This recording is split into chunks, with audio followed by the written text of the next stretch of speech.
Good morning, students, and welcome.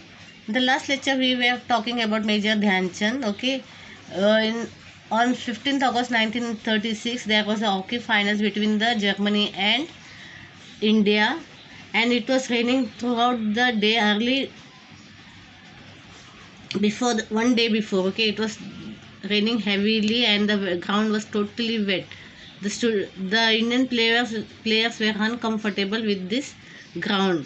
Okay, the Germany was a host because the match was playing in Germany only, and Germany was a host, and Hitler came to see the match.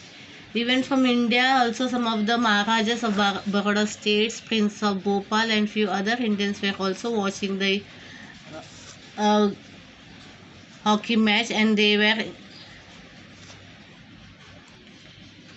inspiring the players to have a good match and cheering the players. Okay, half of the lesson was explained to you. The remaining half we will start. The first goal was made by the Indian only after the half hour. That Roop Singh Rathod scored the first goal, hitting the balls towards the goal post. That was first one. In the second half of the match, the Indian team found firm footing.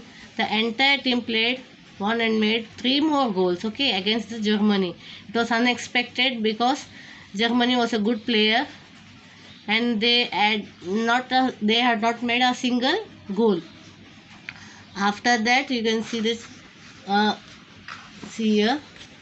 Dhyan could have easily made the goals himself for the own opposition. He was a good player. He just passed on the balls to the other player who were in the deep. He was so uncomfortable with his shoes, spike shoes, that he removed the spike shoes and socks and just playing with the bare foot. मतलब नंगे पैर वो खेल रहे थे. He was doing dribbling and all very fine and all, and he passed the balls to the other players and thus made other goals. The German strategy had put now we will start from here. The German strategy had proved fruitless. A defeat stared them in the face. Some of the frustrated German players then resorted to a rough game because the German never thought that this India will defeat them, and they were thinking that they will be defeated. So they started to play a rough game, fall games and all. The German goalkeeper pounced on the Dhyan Chand and hurt him, but Dhyan Chand was a true soldier. Okay, now the German goalkeepers all started to pouncing in over him. मतलब उनको चोट पहुंचा के जीतना चाहते थे match. They were not playing a decent game. After a little, Dhyan Chand was a true soldier. After a little first aid, he immediately returned to the field and held the spectators spellbound with his game. He was asserted.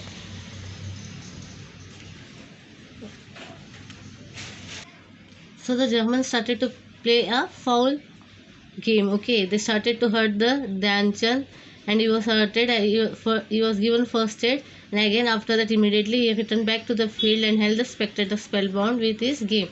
At last he scored the last goal of the match just as the game drew to the close. Means at the last again made a goal just before the game was to be closed. The Indian team had won third time in a row. The Indian team was there that they won third time in a row. It was a hat trick. Indian were the third time winners of the Olympic gold medal. They were the third time winners of the Olympic gold medal. Although Hitler left the stadium before the match was over, he was impressed by Dhyan Chand's game. Because when he came to know that the Germany is going to lose the match, so he just walked out in the middle of the game. But he was impressed by the Dhyan Chand's game. He said that the German dictator had offered Dhyan Chand a higher salary and rank in the Germany. He offered a higher salary to Dhyan Chand and rank in the German army if he agreed to play on behalf of Germany. He was offered to play on the behalf of Germany. मतलब Germany के साथ खेलने के लिए उसको ये किए. If called him to join German players. But Dhyan Chand turned down the offer. After the celebrated victory in the Olympics, Hitler awarded a special gold medal to Dhyanchand. पर ध्यानचंद ने ये बात ठुकरा दी और उनको हाई सैलरी प्रोवाइड करने वाले बोल दिया गया हिटलर ने, और उनको ऑफर दिया गया कि जर्मन के साथ खेले, जर्मनी में खेले और जर्मनी के लिए खेले। बट ये रिफ्यूज द ऑफर बिकॉज ये क्या देश के प्रति गद्दारी होगी अगर वो इंडिया के ना खेलते हुए जर्मनी के लिए खेलते। But anyway, Hitler awarded a special gold medal to Dhyanchand. You may be aware that hockey is now a national sport.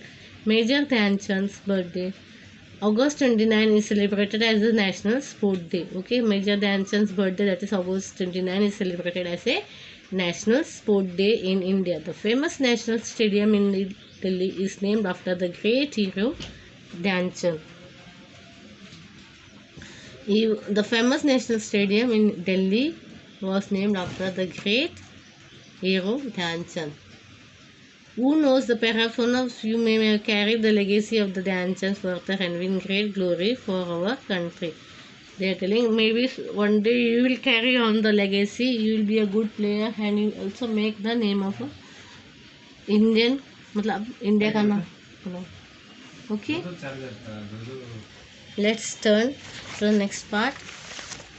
The lifeless hockey stick used to come alive in the hands of the Dhyanchand when he dribbled. The ball just wouldn't leave the stick.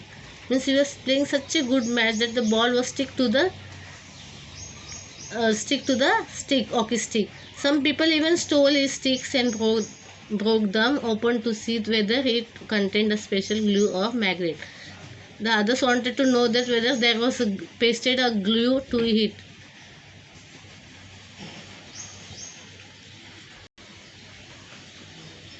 Some people even stole his sticks. Okay, some people even stole his sticks and broke them into to see whether there contained something glue or magnet, because the ball was stick to the hockey stick.